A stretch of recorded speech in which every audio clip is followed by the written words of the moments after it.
بسم اللہ الرحمن الرحیم۔ دوستو میں ہوں عمران ادیب اور آپ دیکھ رہے ہیں ایکسپوز ورلڈ۔ خواتین حضرات، آج ہم دجال کے اس فتنے پر سائنسی نقطہ نظر سے بات کریں گے جو پوری دنیا کے مذہبی عقائد پر ایٹمی ہتھیار جیسا اثر چھوڑے گا۔ ہر مذہب اور ہر معاشرہ اس کی الگ تشریح پیش کرے گا۔ اسلام کے علاوہ دنیا کا ہر مذہب اس فتنے کی تقریب کاری دے کر دجال کے جھنڈے کے نیچے بےتاب سونامی کی طرح خیمہ زن ہوگا۔ وہ فتنہ اس قدر بھیانک ترین ہوگا کہ بڑے بڑے اہل ایمان بھی گھٹنوں کے بل گر جائیں گے، کیونکہ ان کے سامنے دجال کھڑا ہوگا اور دجال کے سامنے ایک ایسی دنیا وقوع پذیر ہوگی جہاں جنت اور جہنم کا منظر قائم ہوگا، جہاں ہوائیں دجال کی مرضی کی غلام ہوں گی، جہاں موسم رنگ اور خوشبو دجال کے اشارے کے منتظر ہوں گے۔ وہیں خواتین حضرات، وہیں اس منظر کے ایک کونے میں ایک الگ تماشا ہوگا، مردے زندہ کرنے کا تماشا۔ دنیا حیران و پریشان ہوگی، کیونکہ ان کے آباء و اجداد جنہیں گزرے صدیاں بیت گئیں، سال بیت گئے، وہی آواز، وہی انداز اور وہی سب معاملات کا علم لیے زندہ ہو رہے ہوں گے، جن کی رازداری صرف اس شخص کو معلوم تھی جس کے سامنے وہ زندہ ہوں گے۔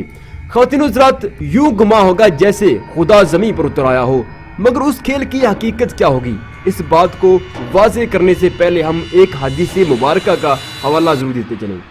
حضرت امامہ رضی اللہ تعالیٰ عنہ سے روایت ہے کہ حضور کریم صلی اللہ علیہ وسلم نے ارشاد فرمایا کہ دجال کا ایک بڑا فتنہ یہ ہوگا کہ وہ ایک دیہاتی کے پاس جائے گا اور اسے کہے گا کہ اگر میں تمہارے آباء و اجداد کو زندہ کر دوں تو کیا تم مجھے رب تسلیم کر لو گے؟ دیہاتی کہے گا ہاں، میں تمہیں رب تسلیم کر لوں گا۔ اس کے بعد شیطان اس دیہاتی کے آباء و اجداد کی صورت دھاریں گے اور اسے کہیں گے کہ یہی تمہارا رب ہے۔ خواتین حضرات، یہ سچ ہے کہ دجال مردے زندہ کرنے کا شعبہ بھی دکھائے گا۔ اس حوالے سے بہت ساری احادیث موجود ہیں، لیکن سوال یہ ہے کہ دجال کی فوج کس طرح مردے زندہ کرنے میں دجال کی معاون ثابت ہوگی، یا دجال کے پاس وہ کون سے ہتھ کنڈے ہوں گے جو مردے زندہ کرنے میں معاون ثابت ہوں گے؟ نمبر 1، اگر ہم جنات کی بات کریں تو میری ریسرچ کے مطابق جنات اس وقت تک کسی شخص کی صورت اور آواز کو ہو نقل نہیں کر سکتے جب تک اسے دیکھ اور سن نہ لیں۔ اس کے علاوہ جنات کا حافظہ انسان سے کہیں زیادہ کمزور ہوتا ہے۔ یہی وجہ ہے کہ دجال کی فوج میں جنات قطعاً کوئی اہم کام سر انجام نہیں دے سکیں گے، جبکہ احادیث بتاتی ہیں کہ دجال کے ساتھ شیاطین کی فوج بھی ہوگی۔ خواتین حضرات، اب قرآن مقدس میں انسان اور جنات دونوں کو شیطان کہا گیا ہے۔ اگر ہم انسان کی بات کریں تو یہ اگرچہ بہت جدت اختیار کر چکا ہے، لیکن کسی دوسرے فرد کی شکل اختیار کرنا اس کے لیے ناممکن ہے۔ خواتین حضرات، اگر ہم مردے زندہ کرنے کے پروسیس کا جائزہ لیں تو سب سے اہم سوال فرد کے آباء و اجداد کا وہ ڈیٹا ہے جس کی روشنی میں مردے زندہ کیے جائیں گے۔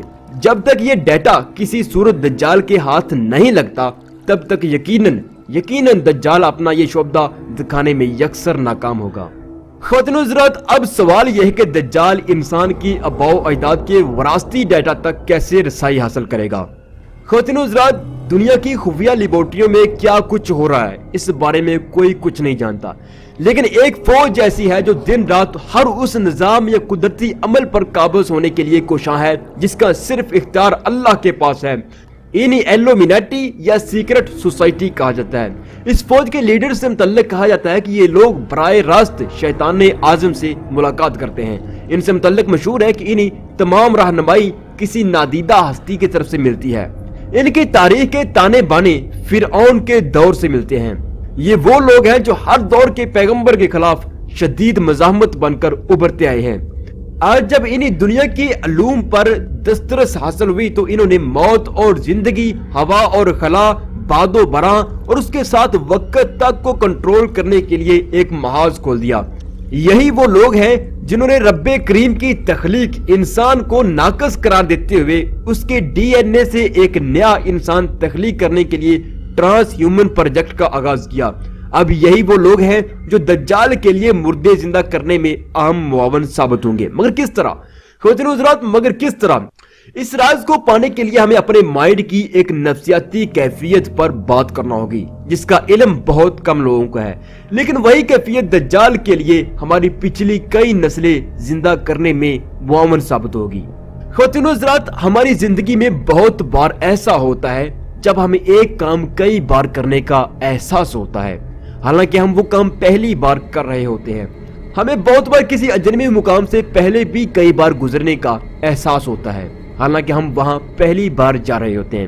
خواتین و حضرات، ہمیں ہزاروں خیال ہر روز آتے ہیں، لیکن کچھ خیال ہمارے ساتھ جنم لیتے ہیں۔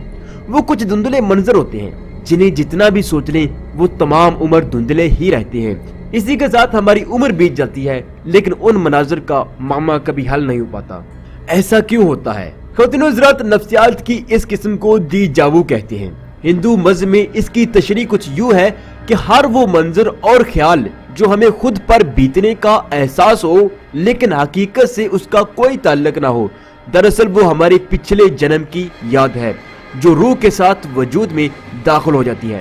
خواتین و حضرات، اگر ہم انڈین فلسفی کا مطالعہ کریں تو ہمیں معلوم ہوتا ہے کہ ہندو دھرم میں جو کئی جنم کا تصور پایا جاتا ہے اس کی تمام تر عمارت نفسیات کی اسی قسم یعنی دیجاوو پر قائم ہے۔ دماغی کیفیت دیجاوو ہمیشہ صرف ایک سیکنڈ کے لیے انسان پر پوری شدت سے رونما ہوتی ہے، اس کے بعد مائنڈ ایک عجیب و غریب کیفیت میں مبتلا ہو جاتا ہے۔ انسان اس ناپیش آنے والے منظر یا واقعہ کو بہت سوچنے لگ جاتا ہے، لیکن حقیقت، وجہ یا وہم کچھ بھی سمجھ نہیں آ پاتا۔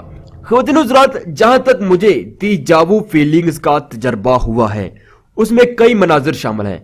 پہلا منظر ایک میدانی جنگ کا ہے جس میں ایک نوجوان کمانڈر زمین پر نقشہ بنا کر کچھ سمجھا رہا ہے اور میں اس سے اختلاف کر رہا ہوں۔ دوسرا منظر ایک نامعلوم گاؤں کا ہے جہاں میں کبھی گیا ہی نہیں تھا۔ مجھے حیرت اس وقت ہوئی جب میں 2017 کے پہلے ہفتے میں اپنے دادا جی کے آبائی گاؤں گیا۔ حیران کن طور پر وہاں کی گلیاں اور لوکیشنز بالکل اس گاؤں سے ملتی تھی جسے میں اکثر دیجاوو کی کیفیت میں دیکھا کرتا تھا۔ تیسرا منظر ایک قلعہ نما جگہ کا ہے۔ اس منظر میں ایک عجیب افراتفری مچی ہوئی ہے۔ اچانک قلعے کا دروازہ کھلتا ہے اور سرخ و سفید رنگت والے لوگ دھڑا دھڑ اندر داخل ہونا شروع ہوتے ہیں، جبکہ میں گھوڑے پر سوار ہو کر قلعے کی پچھلی دیوار کی طرف آتا ہوں۔ اس کے بعد منظر ختم ہو جاتا ہے۔ خواتین و حضرات، اکثر میرا ایک دوست مجھے کہتا ہے کہ میں جب بھی شاہی قلعے میں داخل ہوتا ہوں مجھے چشمے تصور میں گھوڑوں کی ٹاپ سنائی دیتی ہے، پھر وہاں ایک بالکونی کے نیچے مجھے گھنٹوں کھڑے رہنے کا احساس ہوتا ہے۔ بعض دفعہ مجھے شاہی باغ میں ایک برگد کے درخت کا احساس بھی ہوتا ہے، حالانکہ وہاں کوئی ایسا درخت نہیں ہے۔ دوستو، یہ سب کیا ہے؟ یقیناً آپ بھی کبھی نہ کبھی اس صورتحال سے گزرے ہوں گے۔ خواتین و حضرات، دنیا کے تمام معاشروں نے اس نفسیاتی کیفیت پر بات کی ہے لیکن حتمی جواب نہیں مل سکا۔ آخر سائنس نے اس نقطے پر اپنی ریسرچ کا آغاز کیا۔ سائنسی ریسرچ کے مطابق بچہ اپنی پیدائش کے ساتھ بہت ساری چیزیں وراثتی جین میں ساتھ لے کر آتا ہے، جس میں ذہانت، بیماری، نفسیات وغیرہ شامل ہے، لیکن اسی کے ساتھ بچہ جینیٹک میموری کا ایک ذخیرہ بھی ساتھ لیے جنم لیتا ہے۔ سوال یہ ہے کہ جینیٹک میموری کیا ہوتی ہے؟ خواتین و حضرات، ہر وہ منظر جسے ہم دیکھ رہے ہیں، ہر وہ احساس جو ہمیں محسوس ہو رہا ہے، وہ ہمارے دماغ کے پچھلے حصے میں محفوظ ہو رہا ہے۔ ایک عرصہ بعد دماغ کے مخصوص خلیے یادداشت کو ہمارے ڈی این اے میں منتقل کر دیتے ہیں۔ خواتین و حضرات، جسم کے دیگر جینز بھی ڈی این اے کی تیاری میں وراثتی طور پر حصہ ڈالتے ہیں۔ جب ایک بچہ جنم لیتا ہے اس کا وجود کئی وراثتوں سے مل کر بنتا ہے۔ اس کا مزاج، اس کی جسمانی ساخت، اس کی انداز زندگی وغیرہ اس کی سابقہ نسل میں کئی افراد سے ملتی ہوتی ہے۔ یوں ایک فرد کے اندر سے گزشتہ کئی نسلوں کے لوگ جھانک رہے ہوتے ہیں، کیونکہ وہ نسلیں زندہ انسان کے جینز میں اپنی وراثت ڈال چکی ہوتی ہیں۔ خواتین و حضرات، اسی وراثت میں ایک بڑا حصہ جینیٹک میموری کا بھی موجود ہوتا ہے جو دیجاوو بن کر انسان میں اکثر رونما ہوتا رہتا ہے۔ یہی وجہ ہے جب ہمیں ایک کام پہلے بھی کئی بار کرنے کا احساس ہوتا ہے تو دراصل وہ کام ہماری نسل میں کسی شخص کا محبوب مشغلہ رہا ہوتا ہے، لہٰذا ہماری جینیٹک میموری اسے ماضی میں بھی متعلقہ کام کر گزرنے کا اشارہ دیتی ہے۔ اسی طرح جب کوئی اجنبی جگہ ہمیں اجنبیت کے بجائے اپنائیت کا احساس دلائے تو یقیناً ہمارے آباء و اجداد میں کوئی شخص اس جگہ رہائش پذیر رہا ہوگا یا کم از کم اس جگہ سے اس کا کوئی نہ کوئی روحانی تعلق ضرور رہا ہوگا۔ یہی وجہ ہے کہ ہماری جینیٹک میموری فوری دماغ کو ایک سیکنڈ پر مشتمل میموریکل پیغام جاری کرتی ہے वो पैगाम चूंकि दिमाग की जाती याददाश्त की तरफ से नहीं होता, बल्कि कई साल और सदियों पुराना मंजर जो कई वजूद अबूर करता हुआ दिमाग तक पहुंचता है, लिहाजा माइंड उसे बार बार स्कैनिंग के बावजूद भी ठीक तरीके से नहीं समझ पाता और यूं दी जावू एक धुंधला मंजर हमेशा के लिए हमारे अंदर मौजूद रहता है। ख्वातीन हज़रात, हमारे डीएनए में किस कदर विरासती डाटा मौजूद है, इस बात का अंदाजा रिपोर्ट के आखिर में दी जर्नल साइंस मैगजीन की खबर से लगाइएगा। फिल वक्त बात को आगे बढ़ाते हुए सिर्फ इतना कहूंगा कि हमारे डीएनए में हमारे बाप से लेकर कम अज कम पिछली 7 नस्लों का विरासती डाटा मौजूद है। लेकिन याद रखिए, जेनेटिक मेमोरी को जाहिर होने के लिए दिमाग की वो पोजीशन चाहिए होती है जिस पोजीशन में उस शख्स का दिमाग था जिसकी जेनेटिक मेमोरी आप में रूनमा हुई है। आम लफ्जों में एक रहमदिल आदमी पर जालिम आदमी की जेनेटिक मेमोरी रूनमा नहीं हो सकती, क्योंकि दोनों के मेंटल सेल्स अलग अलग अंदाज में तहरीक पाते हैं। यही वजह है कि हमारी नफ्सियाती कैफियत दी जावू गुज़श्ता सदियों के किसी एक ही तरह के मेंटल सेल्स के हामिल इंसानों की जेनेटिक मेमोरी होती है, जो बहुत धुंधली और पुरसोच अंदाज में किसी मखसूस वक्त में जाहिर होती है। ख्वातीन हज़रात, अमेरिकी अदारा डार्पा समेत तमाम यूरोपीय तरक्की याफ्ता ममालिक के रिसर्चर अदारे एक मिशन पर काम कर रहे हैं। इस मिशन का नाम है ट्रांस ह्यूमन प्रोजेक्ट। इस मिशन में एक अहम मकसद ये भी है कि किसी न किसी तरह जेनेटिक मेमोरी तक रसाई हासिल की जा सके, ताकि दुनिया भर में बसने वाले इंसानों की A to Z विरासती मालूमात हासिल की जा सके। दोस्तों, मुख्तसर बात ट्रांस ह्यूमन एजेंडे पर भी करते चले ताकि आखिर में दज्जाल का असल खेल आपको समझ में आ सके। ख्वातीन हज़रात, बदकिस्मती यह है कि इंसान डीएनए की कोडिंग लैंग्वेज से वाकिफ हो चुका है। याद रहे, डीएनए की कोडिंग लैंग्वेज वो कुदरती प्रोग्राम है जिसमें पैदा होने वाले बच्चे की तमाम इंफॉर्मेशन तहरीर होती है। यानी बच्चे का रंग गोरा होगा या काला होगा, बच्चे का मिजाज मोतदल होगा या कड़वा, बच्चे के नक्शो नगार माँ से मिलते होंगे या बाप से, बच्चा कुन ज़हन होगा या ज़हीन होगा, बच्चा जिंदगी में कौन कौन सी बीमारियों से गुजरेगा, बच्चे की आवाज भारी होगी या खूबसूरत, बच्चे की आंखें, कान, नाक और जिस्म का एक एक हिस्सा कैसा होगा, ये सब डीएनए कोडिंग लैंग्वेज में तहरीर होता है। फिर बच्चा पैदाइश से मौत तक उसी तहरीर शुदा डीएनए कोडिंग लैंग्वेज के मुताबिक जिंदगी गुजारता है, एक्शन या रिएक्शन करता है। उसे हमारे लफ्जों में फितरत कहते हैं, जबकि साइंसी जुबान में ये कुदरती प्रोग्राम है जिसकी कोडिंग इंसान के डीएनए में कर दी जाती है। जैसे बंदर के डीएनए कोडिंग लैंग्वेज में उसकी फुर्ती और लूमड़ी के डीएनए कोडिंग लैंग्वेज में उसकी मक्कारी तहरीर की होती है। ख्वातीन हज़रात, जब से इंसान डीएनए कोडिंग लैंग्वेज से वाकिफ हुआ है, तब से ये सुपर ह्यूमन बनाने पर गौर कर रहा है। यानी कि एक ऐसा इंसान जिसकी डीएनए कोडिंग कुदरती होने के बजाय इंसान की तैयार करता हो, यानी डीएनए लैंग्वेज को दोबारा से लिखा जा सके। इस नई डीएनए तहरीर में दुनिया भर के मुनफरद खसूसियात रखने वाले जानवरों की खूबियां अपलोड की जाएंगी, यहाँ तक कि इंसान की वो मेंटली प्रोग्रामिंग जिसे रब करीम खुद तख्लीक फरमाते हैं, जो इंसान को अपने रब से जोड़ती है, जिसके जरिए इंसान अच्छाई बुराई को पहचानता है, जो इंसान को इंसानियत के दर्द के वास्ते बेचैन करती है। कोशिश की जा रही है कि वो खुदा दात मेंटल प्रोग्रामिंग भी चेंज करके अपनी तरफ से एक न्यू मेंटल प्रोग्रामिंग दी जाए और यूं एक ऐसा इंसान तख्लीक करने की कोशिश की जा रही है जो फिजा में परवाज कर सके, जो लूमड़ी की तरह शातिर हो, ऊंट की तरह बेइंतहा बर्दाश्त का हामिल हो, कुत्ते की तरह बेमिसाल कुव्वते शामा का मालिक हो, उसकी बिनाई अंधेरे में भी रोशनी की तरह काम करे, उसकी रफ्तार चीते की तरह तेज हो, वो शेर की तरह निडर हो, उसके अंदर बीमारियों से लड़ने की लाजवाब शक्ति हो, और सबसे अहम पॉइंट ये है कि उसे लाफानी बनाने की कोशिश की जा रही है। अगर उसका कोई उज़्व कट जाए तो उसकी जगह नया उज़्व उगाएगा। उसकी पैदाइश से पहले ही ये तहरीर कर दिया जाएगा कि वो किस फितरत और सोच का मालिक होगा।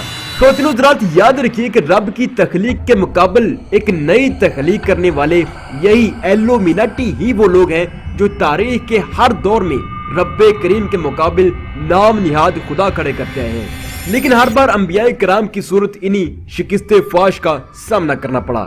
ख्वातीन हज़रात, फिर अचानक इन लोगों ने खुदा पैदा करने छोड़ दिए और अपने मिशन का नाम वन वर्ल्ड ऑर्डर रख दिया, यानी पूरी दुनिया पर सिर्फ एक हाथ की हुक्मरानी।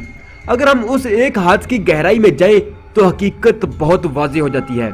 अगर हम खुदा के मुकाबले खुद खुदा बनने वालों के असंभव का जायजा ले तो हम पर यह हकीकत पूरी तरह वाज़ेह हो जाती है कि मौसमों से छेड़छाड़ करने वाले, इंसान के डीएनए में दखल देने वाले किस जंग की तैयारियां कर रहे हैं।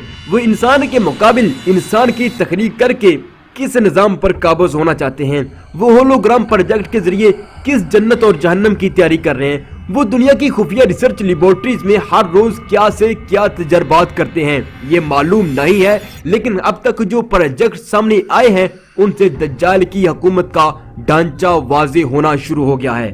ख़वातीन हज़रात, अब सवाल यह है कि दज्जाल मुर्दे किस तरह जिंदा करेगा। दोस्तों, इंसान के डीएनए में बहुत सारे विरासती जीन होते हैं जो मिलकर एक इंसान की तश्कील करते हैं। उन लाखों जीन में जेनेटिक मेमोरी के जीन्स भी शामिल होते हैं जिनमें हमारी गुज़श्ता नस्लों की तमाम मेमोरी महफूज होती है। अभी तक इंसान डीएनए कोडिंग लैंग्वेज को सिर्फ रीड कर पाया है, जबकि इसकी नए सिरे से तरतीब और एक नए इंसान की तख्लीक अभी तक मुमकिन नहीं हो पाई।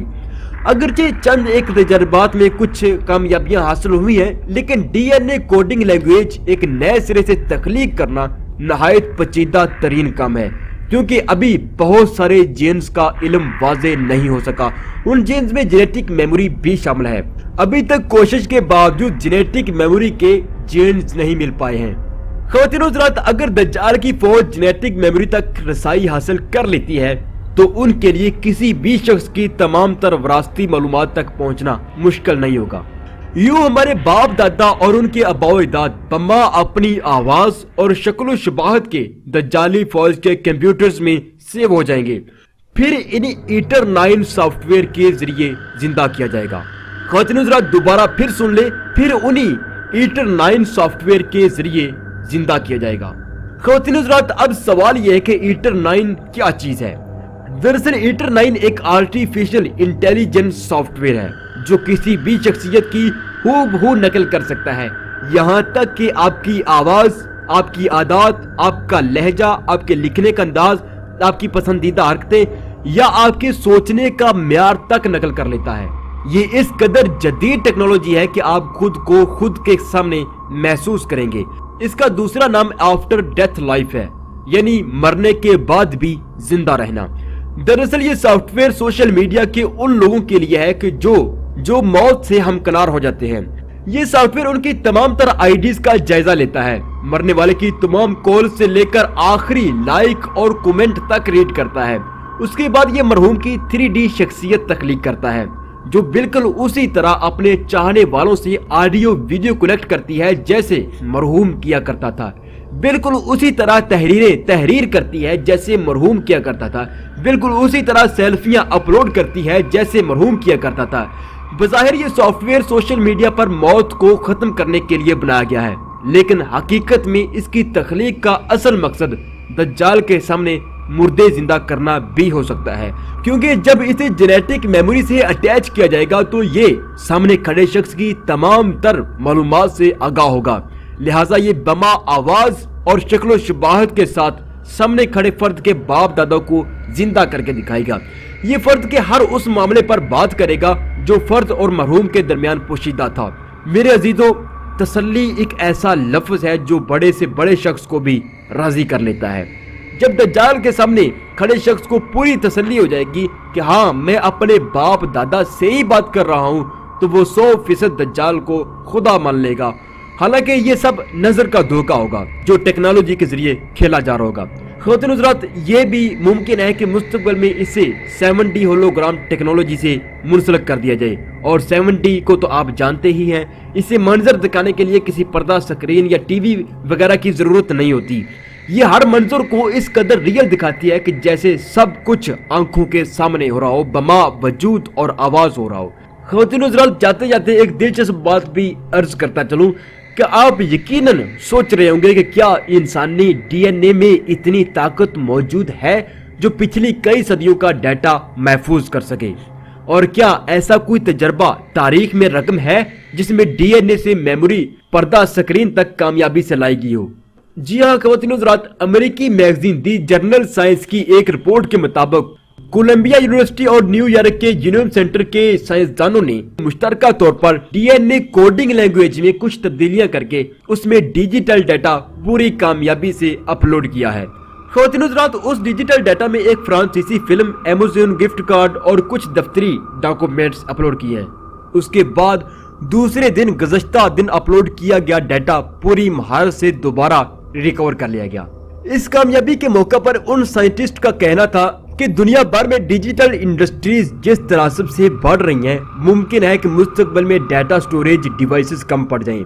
चुनांचे डीएनए को बतौर डाटा स्टोरेज इस्तेमाल करने पर उस खतरे से बचा जा सकेगा। एक सवाल के जवाब में उन्होंने कहा कि इंसानी डीएनए के एक खुलिये में 1.5 गीगाबाइट्स डाटा महफूज किया जा सकता है, जबकि 1 ग्राम डीएनए में 2,15,000 टेराबाइट्स डाटा महफूज किया जा सकता है।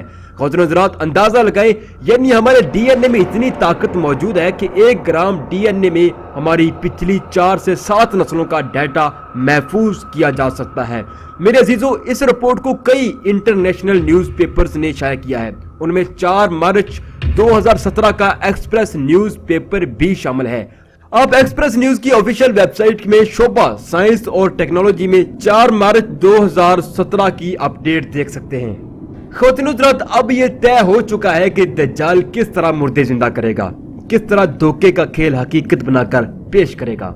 ख़वातीन हज़रात, ये सच है कि दज्जाल दुनिया का आखिरी झूठा खुदा बनकर, आखिरी बड़ा फितना बनकर उभरेगा और वो इस कदर मक्कार और धोखेबाज होगा कि हजूर करीम सल्लल्लाहु अलैहि वसल्लम ने फरमाया कि एक मोमिन ये सोचेगा कि वो तो मोमिन है और अच्छाई बुराई को पहचानता है, लिहाजा वो फितरों की तरफ नजर उठाएगा तो फितरे उसे पहली नजर में ही उचक जाएंगे। ख़वातीन हज़रात, मैं उस दज्जाल की बात कर रहा हूँ जिसका जिक्र करते हुए मेरे आका करीम सल्लल्लाहु अलैहि वसल्लम का चेहरा मुबारक सुर्ख हो जाया करता था, सहाबा करम रज़वानुल्लाह ताला अजमईन पर लर्जा तारी हो जाया करता था। मैं उस दज्जाल की बात कर रहा हूँ जिसके फितने से हर नबी ने अपनी उम्मत को डराया है और आज हम उस फितने से हम कनार होने जा रहे हैं, जिससे मुतल्लिक मेरे आका करीम सल्लल्लाहु अलैहि वसल्लम ने फरमाया कि सुन लो, दज्जाल उस वक्त तक न आएगा जब तक लोग उसकी आमद से गाफिल न हो जाएंगे। ख़वातीन हज़रात, आज आप मैदान कारज़ार का जायजा खुद लें। क्या दज्जाल की आवाज सुनाई नहीं दे रही? क्या वो सब निशानियां पूरी नहीं हो चुकी जिसके बाद दज्जाल की आमद हो जाएगी? क्या हम एल्यूमिनाटी और फ्री मेसन की सूरत हम दज्जाल की फौज को अपने सामने नहीं देख रहे? ये सच है, हमें सब कुछ नजर आ रहा है, हम सब कुछ देख रहे हैं, लेकिन सद अफसोस कि हम लोटे मसले के मसाइल से बाहर आना ही नहीं चाहते हैं। हमारा दीन तो सलात पढ़ने ना पढ़ने, रफुल दैन करने ना करने जैसे दायरों तक महदूद हो गया है। हम क्या जाने मुस्तकबिल के उस खतरे के बारे में जिसके मुतल्लिक हर नबी ने अपनी उम्मत को डराया है। ख़वातीन हज़रात, दज्जाल की जंग से मुतल्लिक हमारी सोच बहुत सीधी है। हम इसे महज साबका जंगों के नुक्ता नजर से देखते हैं जिसमें तलवार बाजी होगी और हलाशेरी होगी, उसके बाद इस्लाम गालिब हो जाएगा। ख़वातीन हज़रात, ये कोई फिक्शन फिल्म नहीं है। मेरे अजीजों, अगर ये इतनी ही सीधी जंग होती तो मैदाने बदर में सीना तान कर लड़ने वाले दज्जाल के फितने पर पनाह क्यों मांगते? क्यों दज्जाल के नाम पर आका करीम सल्लल्लाहु अलैहि वसल्लम अपनी उम्मत के लिए गम में डूब जाते? क्यों हर नबी अपनी उम्मत को दज्जाल के फितने से डराता आया है? क्योंकि ये वो जंग नहीं है जिसे हम सोचते हैं। ये बहुत ही पेचीदा तरीन जंग है। इसमें सरखरू होने के सिर्फ 2 रास्ते हैं। पहला ये कि हम रब्बे करीम से उस फितने की पनाह मांगे, दूसरा ये कि हम आज की टेक्नोलॉजी पर कड़ी नजर रखें, हर उस प्रोजेक्ट का इल्म हासिल करें जिसके मुतल्लिक हमें जरा सी भी भनक पड़ जाए। ख़वातीन हज़रात, मैंने 2050 के नाम से उन सब प्रोजेक्ट्स पर एक वीडियो बनाई है जो दज्जाल के निजाम में अहम फ़ाल होंगे, लेकिन खुदा की पनाह शायद हमें सच सुनने की हिम्मत नहीं है या फिर हम इस मौजू पर सोचना ही नहीं चाहते हैं। मुझे उस वीडियो पर इस कदर गालियां और वाहियात जुमलों से नवाजा गया कि मेरी जगह कोई और होता तो यकीनन चैनल छोड़कर भाग जाता। लेकिन मैं जानता हूं मेरी और मेरे जैसे दूसरे रिसर्चर्स की आज की खामोशी कल रोज़े महशर हमारे लिए एक बहुत बड़ा सवाल बन जाएगी। आप हमें जो भी कहें, हमें उसकी परवाह नहीं है। हम जो रिसर्च करते हैं उसे दुनिया के सामने जरूर रखेंगे। आप सब मेरे अपने हैं और मैं अपना होने का हक जरूर अदा करूंगा। तो ख़वातीन हज़रात, ये थी आज की हमारी रिपोर्ट, एक्सपोज वर्ल्ड की रिपोर्ट। दोस्तों, आप लोग अक्सर सवाल करते हैं कि इमरान भाई आपकी वीडियोस बहुत लेट आती हैं। मेरे अजीजों, मैं माजरत ख्वाह हूँ कि आपको इंतजार करना पड़ता है। मैं अमूमन हर माह 1 और 15 तारीख को चैनल पर रिपोर्ट अपलोड करता हूँ। इस दफा थोड़ा लेट हो गया। दरअसल मुझे एक डॉक्यूमेंट्री तैयार करने के लिए करीबन रोजाना 4 से 5 घंटे किताबों और वेबसाइटों का मुताला करना होता है। उसके बाद इस काबिल होता हूँ कि आपको दुनिया में उभरती पुरस्कार सच्चाइयों से आगाह कर सकूं। लेकिन मुझे उस वक्त इंतहाई दुख होता है जब मेरा कंटेंट चोरी करके, मेरी वीडियोस को चोरी करके दूसरे चैनल पर अपलोड किया जाता है। शायद वो लोग पैसा कमाने के चक्कर में ये भूल गए कि YouTube के भी कुछ असूल हैं। हमने उन सब चैनल्स की एक लिस्ट तैयार कर ली है जिन पर हमारी वीडियोस कॉपीराइट हुई हैं। बहुत जल्द उन पर कॉपीराइट क्लेम करेंगे और दीगर कुछ खास क्लेम होते हैं वो भी करेंगे। फाइनल कॉल चैनल, तुमसे तो मैं सिर्फ इतना कहूंगा कि तुम्हारी IP स्पेशली हमारी नजर में है। हमारी तमाम वीडियोस को फौरी डिलीट कर दो, वरना तुम्हारी IP हमेशा के लिए ब्लॉक हो सकती है। क्योंकि मुझे चोर से सख्त नफरत है, चाहे वो मेरा अपना खून ही क्यों ना हो। सो ख्वातीन हज़रात, मिलेंगे एक अगली सनसनीखेज रिपोर्ट के साथ। तब तक के लिए खुदा हाफिज। हमारी वीडियोस को लाइक, शेयर, कमेंट जरूर करें और देखते रहिए एक्सपोज वर्ल्ड।